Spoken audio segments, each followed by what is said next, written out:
하나님께서 이 출애굽 시대의 지도자 모세가 죽은 이후에 이 가나안 시대의 새로운 지도자로 여호수아를 세우셨습니다. 그리고 그에게 이전에 모세에게 주셨던 이 가나안 땅에 대한 약속을 새롭게 재확인해 주시고 또 이스라엘 백성들을 이끌고 그 땅을 정복하라라고 명령하셨습니다. 본문 3절에서 강조되는 부분이 있는데 내가 모세에게 말한 바와 같이라는 이 표현입니다. 그러니까 이미 약속한 대로라는 그 말씀이지요.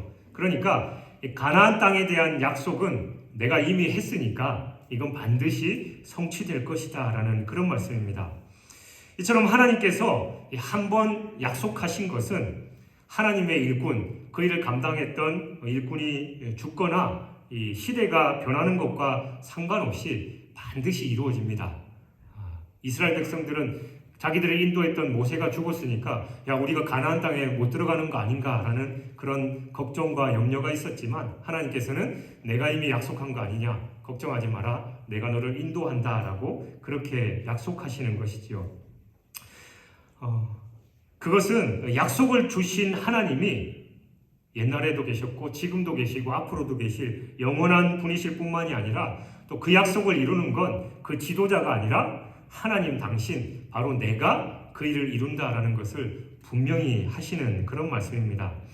하나님께서 약속을 주실 뿐만이 아니라 친히 또 그 약속을 이루어 가시기에 그 약속은 반드시 성취되는 것입니다. 사실 가나안 땅에 대한 약속은 그 약속을 받은 것은 모세가 처음이 아니지요. 모세보다 500년 전에 이미 아브라함에게 주신 약속이었고 또 아브라함이 죽고 나서 이삭과 야곱 대대로 이어서 모세에게 계승됐고 또 이제 모세가 죽었으니까 여호수아에게 그 약속이 전해지면서 결국은 여호수아를 통해서 하나님께서 그 약속을 이루시는 것입니다. 근데 모세의 시종에 불과했던 여호수아가 이 모세의 뒤를 잇는 이스라엘의 새로운 지도자로 역사의 전면에 등장하게 됐는데 그가 그렇게 그 지도자에 오르기까지는 참 많은 고통과 역경들이 있었습니다.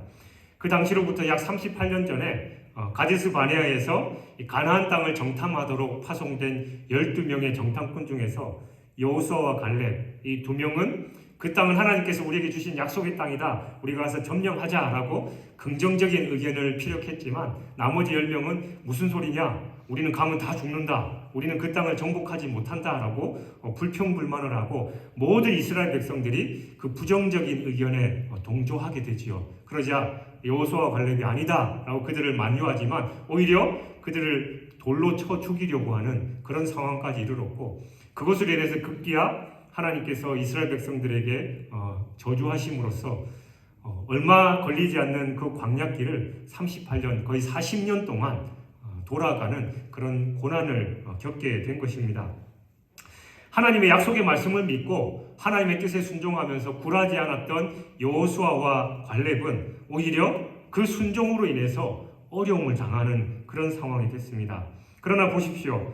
다른 사람들은 광야 40년 동안 다 죽었지만 하나님의 사람 여호수아와 갈렙은 살아남아서 하나님께서 주신 그 약속의 땅을 바로 눈앞에 두고 있는 상황이고 여호수아는 급기야 모세를 이어서 이스라엘의 지도자로 서게 된 것입니다. 이는 하나님의 사람에게는 역경과 시련은 분명히 있지만 실패는 없다라는 겁니다. 하나님의 사람은 아무리 어려운 상황에 처해도 궁극적으로는 반드시 성공을 하게 돼 있습니다. 하나님은 당신의 이름을 위해서라도 당신이 선택한 그 사람의 성공을 보장하시는 것이지요. 그러므로 여러분 하나님을 의지하고 또 하나님을 위해서 충성을 다하되 역경과 시련을 만났지만 우리가 좌절하거나 낙심하지 말아야 합니다. 하나님을 향한 믿음에서 떠나지 말아야 됩니다. 하나님은 때가 되면 그 일을 이루시고 또 하나님께서 사용하시는 그 사람을 영화롭게 하실 줄 믿습니다. 1절에 보면 여호수아를 모세의 수종자라고 묘사하고 있습니다. 여기서 수종자란 말 그대로 조력자 그리고 밑에서 돕는 자를 말하는 일종의 보좌관 역할을 하는 사람이었죠. 여호수아는 모세의 보좌관이었는데 이 모세를 잇는 이스라엘의 지도자가 된 겁니다. 사실 이스라엘 안에는 여호수아보다 뛰어난 지도자감이 훨씬 많았습니다. 그럼에도 불구하고 모세의 수종자에 불과했던 여호수아가 하나님께 발탁돼서 이스라엘의 새로운 지도자가 되었던 결정적인 이유는 바로 여호수아의 충성됨이었습니다. 여호수아는 이 모세의 수종자로서 모세를 하나님과 같이 섬기면서 모세의 말에 절대적으로 복종하고 또 자기에게 맡겨진 그 직분에 충성을 다했습니다. 이 하나님은 그의 충성됨, 그의 성실함을 보시고 그에게 당신의 백성 전체를 인도해서 이 가나안을 정복하는 큰 일을 맡기신 겁니다. 성경에도 나와 있지만 작은 일에 충성된 자에게 큰 일을 맡기신다라는 겁니다. 그러므로 우리는 현재 우리에게 맡겨진 일이 아무리 작고 또 사소한 일일짜리라도 거기에 충성을 다해야 됩니다. 현재 자신에게 맡겨진 일 하나 제대로 감당하지 못하는 자가 어떻게 더 큰 일을 감당할 수 있겠냐라는 것이죠. 그러므로 우리는 우리에게 맡겨준 이 일이 하나님께서 가장 큰 일을 맡기셨다라는 생각으로 최선을 다하고 충성을 다해야 됩니다. 하나님은 여러분의 충성을 보시고 또 여러분에게 하나님의 일과 또 하나님 나라에 위한 큰 일을 또 놀라운 일들을 더 크게 맡기실 것입니다. 2절을 보면 하나님께서는 여호수아에게 너는 이 모든 백성과 더불어 일어나 이 요단을 건너 내가 그들 곧 이스라엘 자손에게 주는 그 땅으로 가라라고 명령하셨습니다. 가나안은 바로 온 이스라엘이 함께 들어가야 하는 곳입니다. 여호수아만 훌륭하고 또 갈렙만 훌륭하니까 나머지들은 믿음도 없고 그래서 다 그러니까 너네들 말고 여호수아 갈렙 너희들만 들어가서 또 새롭게 뭔가를 다시 시작하자 그게 아니라 이스라엘 온 민족을 이끌고 들어가라라고 명하신 겁니다. 사실 이것은 모세에게 있었던 그 정신이지요. 모세는 하나님께서 불신앙으로 반역한 이스라엘 백성들을 그냥 다 죽여버리고 모세만 가나안으로 인도해 드려서 내가 너를 통해서 새로운 민족을 이루겠다라고 말씀하셨을 때 모세는 그 제안을 하나님 앞에 거절하고 민수기 14장 12절부터 19절을 보면 오히려 하나님께 당신의 광대하신 자비를 쫓아서 이스라엘 백성들을 용서해 주십시오라고 그렇게 간구했습니다. 그러니까 이스라엘 백성 모두가 함께 가나안에 들어가야 한다라는 것이지요. 이것이 바로 신앙의 사람 모세의 위대한 점이었고 또 오늘날 우리들이 바로 본받아야 할 그런 모범입니다.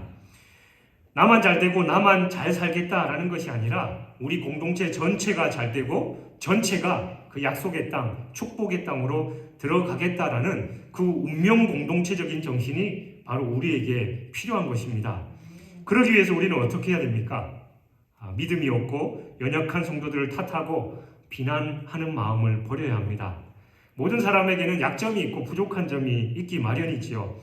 심지어는 어떤 그 한 사람 때문에 교회 전체가 힘들어지고 일을 그르치는 경우도 있습니다. 하지만 그런 사람들 때문에 원망하고 불평하고 급기야 교회 공동체를 뛰쳐나갈 것이 아니라 오히려 그러한 약점을 나누어서 함께 지고 가야 합니다. 바울은 이런 문제로 심각한 갈등을 겪고 있었던 로마 교회를 향해서 로마서 15장 1절에서 믿음이 강한 우리는 마땅히 믿음이 약한 자의 약점을 담당하고 자기를 기쁘게 하지 아니할 것이니라 라고 얘기했습니다. 남이 약하고 부족할 때 이 자기의 강함만을 자랑하면서 그들을 무시하고 자기 길을 가는 사람은 결코 좋은 사람이 아니고 소인배에 불과합니다. 누가 이 시대의 의인이고 존경받는 자냐? 자기의 강함을 자랑하는 자가 아니라 오히려 자기의 강함, 내가 더 가지고 내가 넉넉한 것을 약한 자의 약점을 감당하고 돕는 그런 사람인 것이지요. 하나님은 오늘날 우리 가운데 이와 같이 교회 공동체 전체를 먼저 생각하면서 헌신하고 또 섬기는 그런 자를 찾고 계시는 것입니다. 하나님께서는 여호수아에게 내 종 모세가 죽었으니 이제 너는 이 모든 백성과 더불어 일어나라 라고 그렇게 말씀하셨습니다. 이건 참 의미 있는 말입니다. 여러분 모세가 어떤 인물이었지요? 시편 신명기 34장 10절 이하에 보면 모든 이적과 기사와 모든 큰 능력과 위엄을 바로 앞에서 그리고 온 이스라엘 목전에서 행하던 자고 이스라엘 역사상 모세와 같은 선지자가 다시는 일어나지 못했다라고 그렇게 기록하고 있습니다. 그런 이 전무후무한 인물이 죽었으니까 지금 이스라엘 백성들의 상태가 어떻겠습니까? 망연자실하고 두려움에 떨고 있었습니다. 이스라엘 백성들은 비록 직접 입으로는 말하지 않았지만 그 위대한 인물 모세가 죽었고 또 모세도 우리를 가나안 땅에 인도하지 못했는데 과연 누가 우리를 저 약속의 땅으로 인도할 수 있겠느냐라는 그런 생각을 하며 낙심에 빠져 있었을 것입니다. 그런데 그 순간 하나님께서 여호수아를 찾아오셔서 일어나 가라라고 명령하신 것입니다. 이것은 명령인 동시에 위로이자 격려입니다. 이 말씀에 힘입어서 그들은 낙심과 이 안주의 자리를 힘차게 떨쳐 일어나서 가나안으로 향해서 진군할 수 있었습니다. 우리 또한 이 말씀을 읽으면서 신앙적인 위로, 용기, 그리고 도전을 받을 수 있어야 합니다. 우리가 살다 보면 정말이지 기가 막힐 그런 일을 당하는 경우가 종종 있습니다. 하도 억울하고 억장이 무너지는 그런 일을 당해서 도무지 의욕이 생기지도 않고 식욕은 물론이거니와 심지어는 살 욕망마저도 잃어버리는 때가 있다라는 거죠. 하나님을 원망하기도 하고 또 가족들과 내 주변 사람들을 원망하기도 합니다. 그러나 바로 그런 때 하나님께서 우리에게 말씀하십니다. 일어나라, 가라. 하나님께서는 이세벨의 위협을 피해서 달아나던 엘리야에게 찾아가셔서 일어나라라고 명령하셨고 영적으로 나태하고 게으르고 절망에 빠진 이스라엘 백성을 향해서도 일어나라라고 명령하셨습니다. 사랑하는 여러분, 혹시 여러분 주저앉아 있고 힘들고 어려운 상황에 계십니까? 허무하고 허탈한 일을 만나 어찌할 바를 모르고 계십니까? 지금 누구를 원망하고 또 비난하고 있지는 않으십니까? 일어나라라는 하나님의 음성을 들으시고 낙심의 자리, 안주의 자리를 힘차게 털고 일어나시기 바랍니다. 하나님은 전능하시며 이 세상을 창조하신 분이십니다. 그 하나님께서 우리를 향해서 말씀하시지요. 이사야서 41장 10절입니다. 두려워하지 말라, 내가 너와 함께함이니라. 놀라지 말라, 나는 내 하나님이 됨이라. 내가 너를 굳세게 하리라. 참으로 너를 도와주리라. 참으로 나의 의로운 오른손으로 너를 붙들리라. 하나님을 의뢰하는 성도에게는 낙심의 자리, 안주의 자리란 처음부터 있을 수 없습니다. 그 하나님을 바라보고 하나님의 말씀에 의지해서 우리는 일어나 가면 되는 것입니다. 하나님께서 여호수아에게 2절에서 이 요단을 건너 내가 그들 곧 이스라엘 자손에게 주는 그 땅으로 가라라고 말씀하셨습니다. 가나안 정복을 명령하신 것이죠. 그런데 여기서 우리가 주목해야 할 것은 요단을 건너 가나안 땅으로 가라라고 하신 사실입니다. 이는 1차적으로 이 가나안 땅으로 들어가기 위해서는 반드시 그 요단을 건너가야 하기 때문에 하신 말씀이기도 하지만 여기에는 더 깊은 의미가 있습니다. 고린도전서 10장 1절 2절에 보면 바울은 모세가 이스라엘 백성을 인도해서 홍해 바다를 건넌 것을 세례받은 것, 즉 중생에 비유했습니다. 그런데 그 백성들이 어떻게 됐습니까? 40년 동안 광야를 방황하다가 하나님의 징계의 말씀대로 그곳에서 다 죽었고 이제 가나안으로 들어가야 할 이 출애굽 2세대들은 대부분 이 광야에서 태어나고 자란 사람들이었기 때문에 세례, 그러니까 중생의 경험이 아예 없는 그런 자들이었습니다. 이 요단을 건너야 한다라는 말도 바로 이러한 홍해를 건너는 것과 맥락을 같이 합니다. 요단을 건넌다라는 것은 세례를 받는다라는 것이고 세례는 곧 자신의 옛사람을 물에 장사 지내고 완전히 새 사람으로 다시 태어나는 것을 의미합니다. 예수님은 요한복음 3장 5절에서 사람이 물과 성령으로 나지 아니하면 하나님의 나라에 들어갈 수 없느니라 라고 하셨습니다. 이것은 한마디로 죽음의 경험이 없이는 하나님 나라에 들어갈 수 없다라는 그런 말씀입니다. 그렇습니다. 우리가 하나님의 나라에 들어가기 위해서는 우리 옛사람이 죽어야만 합니다. 요단을 건너야 하는 것이지요. 가나안은 바로 요단 건너편에 있습니다. 사도 바울은 갈라디아서 5장 24절에서 그리스도 예수의 사람들은 육체와 함께 그 정욕과 탐심을 십자가에 못 박았느니라 라고 했는데, 바로 자신의 정욕을 십자가에 못 박아 장사 지내는 그 경험이 있어야만 그리스도의 사람이 되어서 그 나라, 하나님의 나라에 들어갈 수 있다라는 그런 말인 것이죠. 자기 자신의 행위를 고쳐서 의에 이르고 또 구원에 이른다라는 그 생각을 우리는 버려야 합니다. 우리의 행위는 아무리 고쳐봐야 불의한 것일 뿐입니다. 우리는 옛사람을 완전히 죽여야 합니다. 그리고 그리스도로 말미암아서 다시 살리심을 받아 완전히 새로운 피조물, 새 사람이 되어야 하는 것이지요. 그래야 천국에 이룰 수 있습니다. 그러므로 여러분, 자신의 옛사람을 완전히 죽이고 그리스도 안에서 새롭게 되는 그 경험을 하심으로 인해 다 저 천국의 백성이 되시길 주님의 이름으로 축원합니다. 하나님께서는 여호수아에게 내가 그들 곧 이스라엘 자손에게 주는 그 땅으로 가라라고 하셨습니다. 이 말씀은 아주 중요한 말씀입니다. 그러니까 여호수아서 전체의 주제가 되는 말씀이기도 하고 이스라엘 역사 그 전체의 주제가 되는 그 말씀이다라고 해도 과언이 아닙니다.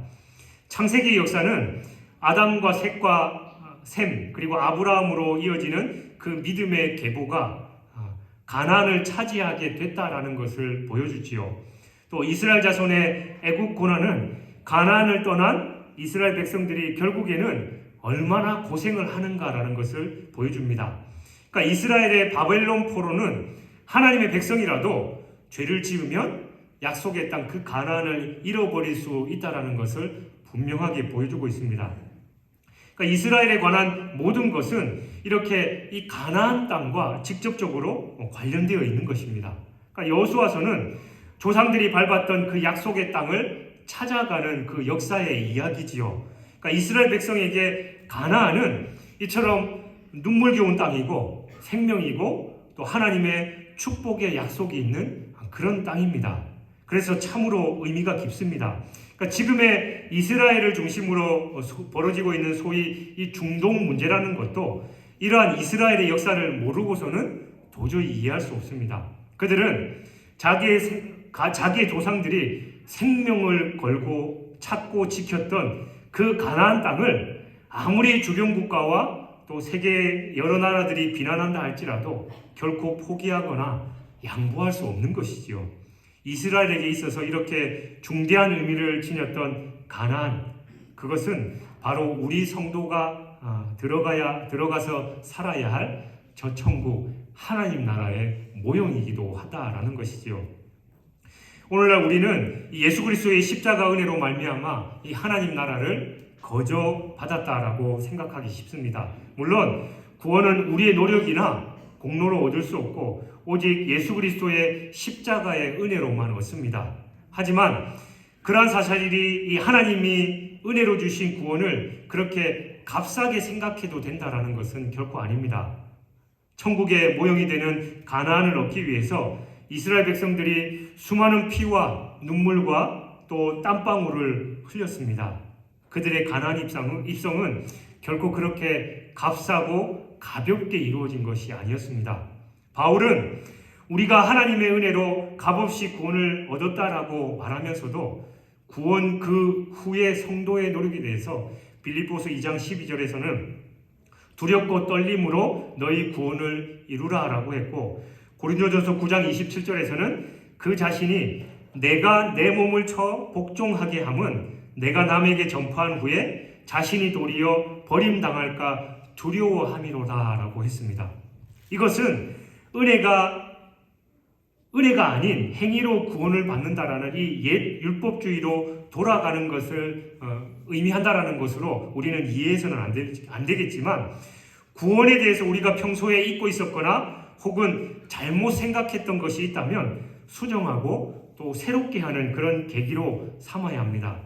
이스라엘 백성의 목표가 가나안이었듯이 우리의 목표는 천국이지요.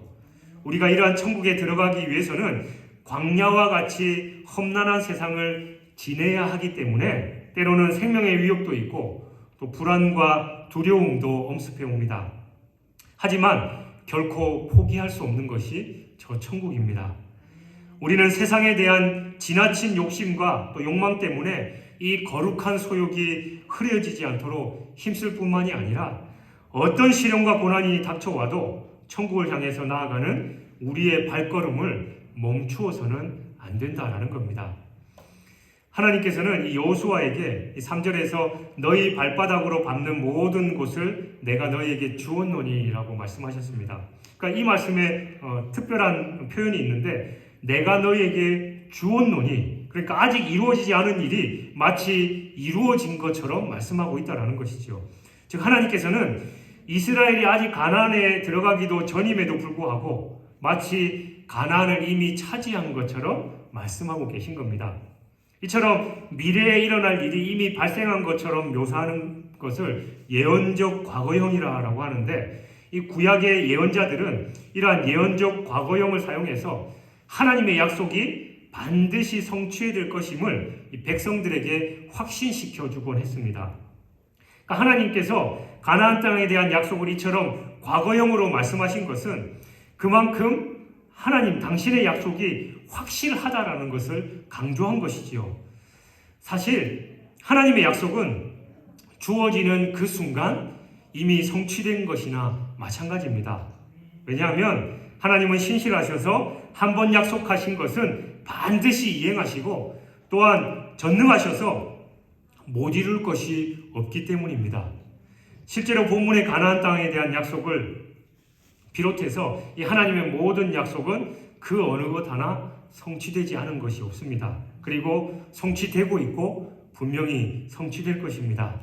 그래서 하나님께서는 이사야서 55장 11절에서 내 입에서 나가는 말도 이와 같이 헛되이 내게로 돌아오지 아니하고 나의 기뻐하는 뜻을 이루며 내가 보낸 일에 형통함이니라 라고 말씀하셨고, 예레미야 33장 2절에서는 자신은 이를 행하시는 여호와, 그것을 만들어 성취하시는 여호와라고 말씀하셨습니다.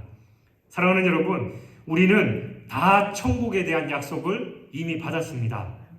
그건 아직 우리에게 이루어지지 않은 미래의 일이지요. 하지만 그 약속은 이미 성취된 일이기도 합니다. 그래서 우리는 이미 천국을 소유한 천국 백성입니다. 우리가 아직 천국에 들어가 살지 않고 아직 세상에 사는 것은 마치 새 집을 산 후에 소유권 등기전을 마친 상태에서 이사 시기를 조정하는 그것과 같다라는 겁니다. 그러면 여러분은 천국 구원에 대한 확신을 가지고 날마다 천국을 소망하면서 이 세상을 사는 동안 힘있게 또 능력있게 살아가시길 주님의 이름으로 축원합니다. 하나님께서는 이 이스라엘 백성들이 가나안 땅에 들어가서 그들의 발바닥으로 밟는 곳을 다 그들에게 주시겠다라고 말씀하셨습니다. 즉 가나안 땅을 이스라엘 백성에게 선물로 주시긴 하겠지만 거저 그냥 주시는 것이 아니라 당신의 명령대로 그대로 순종해서 발로 가나안 땅의 구석구석을 찾아다니면서 가나안 거민을 진멸하고 또 쫓아낼 때 바로 그 땅을 주시겠다라는 말씀입니다. 그리고 하나님은 이스라엘 백성들보다 앞서 행하시고 이스라엘과 함께 하시겠다라고 분명하게 약속하신 것입니다. 이것은 가나안 정복을 하나님이 주도하시겠다라는 그 말씀이지요. 하지만 동시에 이는 이스라엘 백성들이 행진하는 바로 그 앞에서 일하시겠다라는 말씀이기도 합니다. 곧 이스라엘이 행진을 멈추면 하나님께서도 행진을 멈추시고 이스라엘이 전진하면 하나님도 전진하시겠다라는 말씀입니다. 이것은 무엇이든지 땅에서 매면 하늘에서도 매이고 땅에서 풀면 하늘에서 푸는 그 천국 열쇠의 원리와도 같은 것입니다. 곧 하나님의 능력이 아무리 크고 불가능이 없다라고 해서 우리 성도들이 해야 할 모든 일까지도 다 하나님이 해결해 주시겠다라는 것은 아니다라는 거예요. 우리는 그저 감나무에서 감이 떨어지기를 기다리면서 입을 벌리고 있는 것이 아니라 그 감을 따기 위해서 적극적으로 노력할 때 그 감을 주시겠다라는 그런 말입니다. 그러므로 우리는 하나님을 의뢰하는 것과 더불어서 우리가 할 수 있는 최선을 다해서 하나님의 명령을 실천하는 노력을 해야 한다라는 것이죠. 하늘은 스스로 돕는 자를 돕는다라는 말도 있고 또 고진감래라는 말도 있습니다. 진정으로 하나님을 믿는 성도라면 노력과 땀 흘림 없이 어떤 것도 거저 얻으려고 하면 안 됩니다. 물론 하나님의 명령을 그대로 실천하고 따르기에 무리라는 생각이 들 때도 분명히 있습니다. 짜증이 나기도 하고 하기 싫고 또 도망치고 싶을 때도 왕왕 있을 겁니다. 그러나 때로는 하기 싫은 일을 억지로라도 하는 것이 바로 순종입니다. 어떻게 사람이 하나님의 명령이고 하나님의 일이라고 해서 늘 하고 싶고 또 늘 기쁜 마음으로 복종하는 마음이 샘솟겠냐라는 겁니다.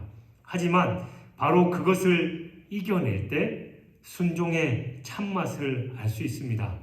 그리고 그렇게 할 때 하나님이 사랑하시고 인정하시고 또 축복해 주시는 것입니다. 진정 여러분은 순종의 손과 발을 가지시기 바랍니다. 믿음은 순종으로 표현되고 순종은 바로 축복과 하나님의 크신 은혜를 가져오는 것입니다. 하나님께서는 5절에서 내가 모세와 함께 있던 것 같이 너와 함께 있을 것임이니라 내가 너를 떠나지 아니하며 버리지 아니하리라 라고 말씀하셨고 9절에서도 같은 말을 반복하십니다. 내가 어디로 가든지 내 하나님 여호와가 너와 함께 하느니라. 그러니까 사람이 어떤 생소한 곳을 방문하든지 새로운 일을 시작한다든지 하는 것은 참 두려운 일입니다. 더욱이 이 생사를 걸고 전쟁을 수행한다라는 것은 더더욱 그렇겠죠. 여호수아가 바로 그런 상태에 있었습니다. 그는 모세도 인도해 드리지 못한 가나안에 이스라엘 백성들을 인도해 드리라는 이 중대한 사명을 받았습니다. 그가 40년간 이 갈렙과 함께 가나안 땅을 40년 전에 갈렙과 함께 이 가나안 땅을 정탐했다라는 것 외에 가나안은 그에게 여전히 미지의 세계였습니다. 그 미지의 세계를 그냥 방문하는 것도 여행하는 것도 아닙니다. 그 세계를 정복하고 진멸하며 추방하기 위해서 들어가는 것이죠. 바로 그러한 여호수아에게 하나님은 두려워하지 말라라고 말씀하십니다. 그리고 그 이유를 설명해 주시면서 첫째로 하나님은 그가 어디로 가든지 함께 하시겠다라고 약속하셨습니다. 그리고 두 번째로 언제라도 너를 떠나지 않겠다라고 약속하신 겁니다. 이것은 신명기 31장 6절에서 이미 광야에서 모세에게 주셨던 약속입니다. 너희는 강하고 담대하라. 두려워하지 말라. 그들 앞에서 떨지 말라. 이는 내 하나님 여호와 그가 너와 함께 가시며 결코 너를 떠나지 아니하시며 버리지 아니하실 것임이라. 그런데 이러한 동행의 약속은 비단 여호수아 또 모세에게만 주시는 것이 아니죠. 이 약속은 하나님을 신뢰하면서 나아가는 모든 성도 바로 우리에게 주시는 약속입니다. 창세기 28장 15절에 보면 하나님은 이스라엘의 조상인 야곱이 가나안을 떠나서 하란으로 갈 때에도 이와 같은 약속을 주셨습니다.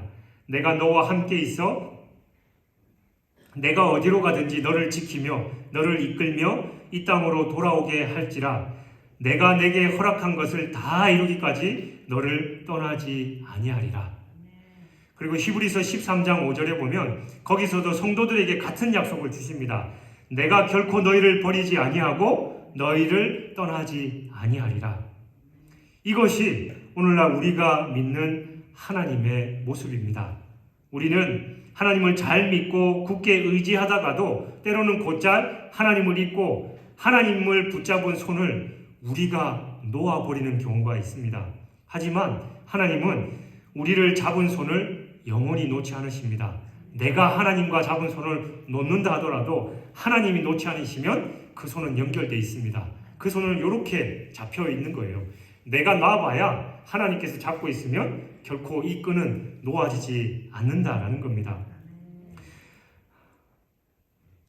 일생 수없이 많은 전쟁을 치른 다윗은 이러한 하나님을 경험했기 때문에 시편 그 유명한 시편 23편 4절에서 이렇게 노래합니다.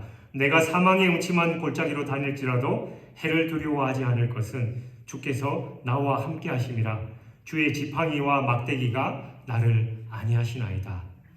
하나님은 우리와 함께 하시고 우리 곁을 일생 동안 떠나지 않으십니다. 하나님이 우리와 함께 계심의 징표로 바로 이 땅에 오신 분이 예수님 임마누엘 주님이시지요. 주님은 부활 승천하시면서도 약속하셨습니다. 볼지어다 내가 세상 끝날까지 너희와 항상 함께 있으리라. 하나님은 우리를 선택하신 후에 후회하시거나 마음이 변하셔서 버려버리시는 그런 분이 결코 아니십니다. 그의 은서와 부르심에는 후회함이 없다라고 성경은 말씀합니다. 그러므로 여러분은 어떠한 상황 속에서도 염려하거나 걱정하지 마시기 바랍니다. 두려워하지 마십시오. 하나님이 도와주십니다. 지금의 어려운 문제를 내 지혜와 내 힘으로 풀려고 하지 말고 지금 여러분 곁에서 여러분을 돕기 위해서 함께 계신 그 하나님께 맡기시기 바랍니다. 하나님께 상의하시고 하나님께 아뢰시기 바랍니다. 여러분이 가고자 하는 그 길을 하나님은 먼저 가 계시고 여러분을 인도하실 것입니다. 6절에서 하나님께서는 여호수아에게 마음을 강하게 하라, 담대하게 하라 라고 말씀하시고 7절에서도 오직 강하고 극히 담대하라, 또 9절에서는 내가 내게 명령한 것이 아니냐, 강하고 담대하라, 두려워하지 말며 놀라지 말라라고 말씀하셨습니다. 이렇게 거듭 몇 번 강조하시는 그 표현으로 여호수아에게 마음을 강하게 할 것을 요구하십니다.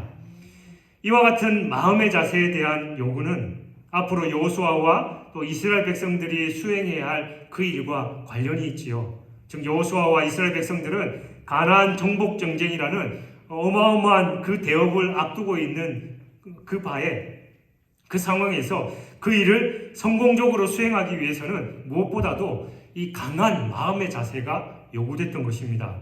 전쟁에서 군사들의 정신무장은 승패를 좌우하는 핵심 요소입니다.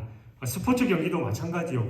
우리 흔히 멘탈이 중요하다라는 말 참 많이 하잖아요. 하나님이 그걸 너무나 잘 아시기 때문에 그 일을 앞두고 강하고 담대하라, 두려워하지 말라라고 거듭 그렇게 강조하시는 것입니다.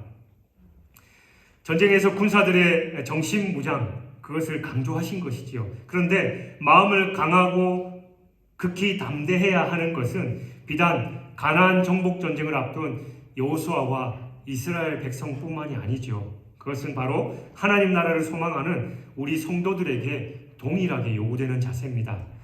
제1차 선교 여행을 성공적으로 마친 바울은 돌아오는 길에 자기가 선교한 교회들을 돌아보면서 이 새롭게 믿기 시작한 제자들에게 사도행전 14장 22절에서 마음을 굳게 해서 믿음에 거하라 라고 권하고, 또 하나님 나라에 들어가려면 많은 환난을 겪어야 할 것이다 라고 위로했습니다.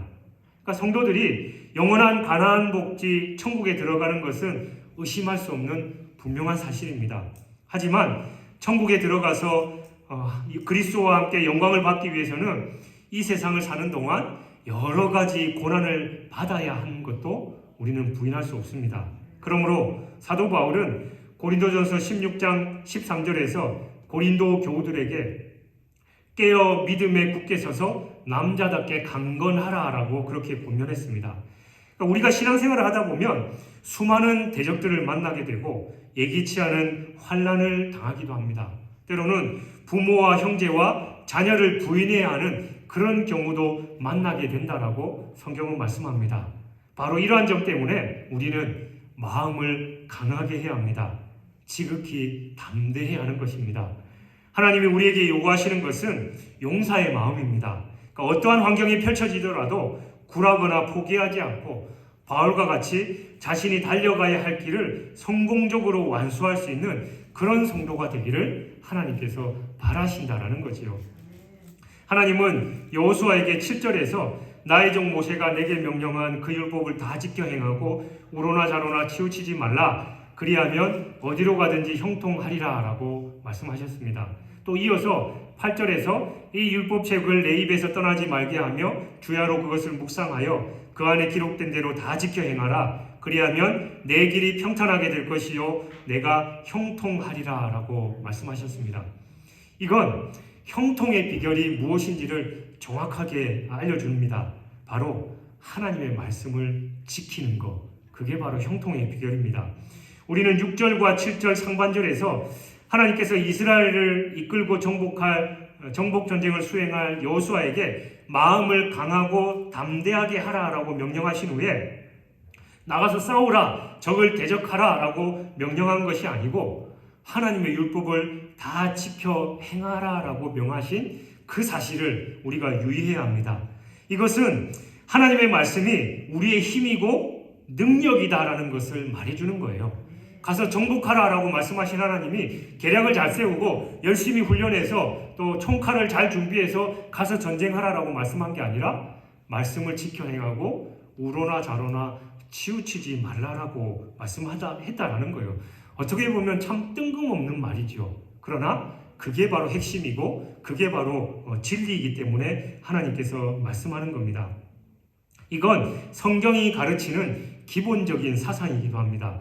우선 신명기 5장 33절을 보면 너희 하나님 여호와께서 너희에게 명령하신 모든 도를 행하라. 그리하면 너희가 살 것이요 복이 너희에게 있을 것이며 너희가 차지한 땅에서 너희의 날이 길리라 라고 말씀하고 있습니다. 그리고 시편 기자는 하나님의 말씀을 주야로 묵상하는 사람이 복이 있는 사람이다 라고 하면서 그 사람은 마치 시냇가에 심기운 푸른 나무처럼 만사가 형통할 거다라고 그렇게 말씀하고 있습니다. 여러분, 혹시 여러분 하는 일이 잘 안 되고 자꾸 어려움만 만나고 계십니까? 그러면 이 하나님의 약속의 말씀을 펼쳐 읽으시기 바랍니다. 읽고 또 읽어보십시오. 그리고 그 말씀을 가슴에 새기고 생명처럼 여기면서 힘써 지켜보십시오. 그러면 여러분의 모든 일이 형통하게 되는 그 일을 경험하게 될 것입니다. 복받기를 바라고 만사 형통하기를 바라는 성도는 많아도 이 하나님의 말씀을 생명처럼 여기고 그것을 힘써 지키는 성도는 많지 않은 것이 현실입니다. 그러니까 교회 다니면서 신앙생활을 한다고 하는데 이 약속의 축복의 말씀들을 누리지 못하는 것이죠. 이제 이 순간부터 여러분 이 말씀을 가까이 하시기 바랍니다. 진정 우리가 마음을 강하게 하고 담대해야 할 이유는 바로 대적과의 싸움 이전에 하나님의 말씀을 그대로 지키기 위함입니다. 하나님의 말씀을 지키려면 주변에서 유혹도 많고 시험도 많고 또 고난도 많기 때문입니다. 신명기 29장 9절은 말씀합니다. 그런즉 너희는 이 언약의 말씀을 지켜 행하라. 그리하면 너희가 하는 모든 일이 형통하리라. 사랑하는 여러분, 하나님께서 민족의 위대한 지도자 모세를 잃고 이 가나안 정복이라는 과업을 앞둔 상태에서 그저 두렵고 앞길이 막막한 그 여호수아와 이스라엘 백성에게 임하셔서 내가 너희와 함께 하겠다라고 약속하셨습니다. 이 약속은 바로 오늘 우리들에게도 동일하게 하시는 약속의 말씀이기도 합니다. 그러므로 여러분 인생을 살다가 그리스도의 군사로서 선한 싸움을 수행하다가 두렵고 또 앞길이 막막한 상황을 만나거든 오늘 우리를 향해 주시는 이 약속의 말씀을 붙드시기 바랍니다. 그리고 마음을 강하게 하고 담대하십시오. 그리고 이 약속의 말씀을 지켜 행하십시오. 그리고 하나님은 우리를 도우시고 우리의 힘이 되신다라는 것을 강하게 믿으시기 바랍니다. 하나님은 우리를 떠나지 않으시며 또 버리지 않으십니다. 세상 끝날까지 우리와 함께 하시면서 임마누엘 주님과 동행해서 항상 승리하고 또 하나님께 영광 돌리는 저와 여러분의 삶이 되시길 주님의 이름으로 축원합니다.